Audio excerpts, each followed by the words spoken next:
লালন সাঁইজি এই যে জাতীয়করণ সারা বিশ্বে যাকে প্রাধান্য দেওয়া হয়েছে, তাহলে আমাদের সরকার যদি জাতীয়করণ সাঁইজিকে না করে তাহলে সেটা আমাদের লজ্জাজনক না?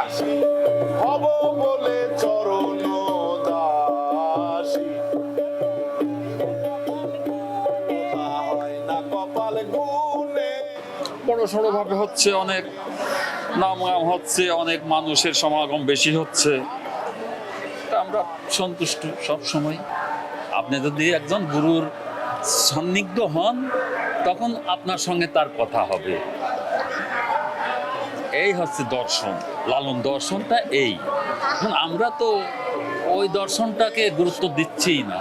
কালারে হারায় তেমন, কালারে হারায় তেমন, রূপ হেরিয়ে দর্পণে আমার মনের মানুষের সনে, আমার মনের মানুষের সনে।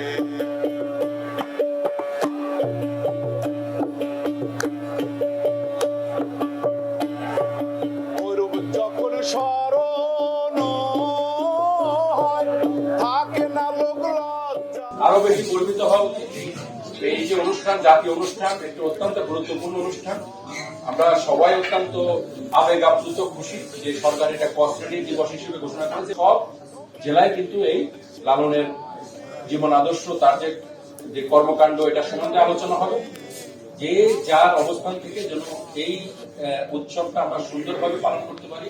আমার মনের মানুষের সনে মিলন হবে কত দিনে, আমার মনের মানুষের সনে, আমার মনের মানুষের সনে, আমার মনের মানুষের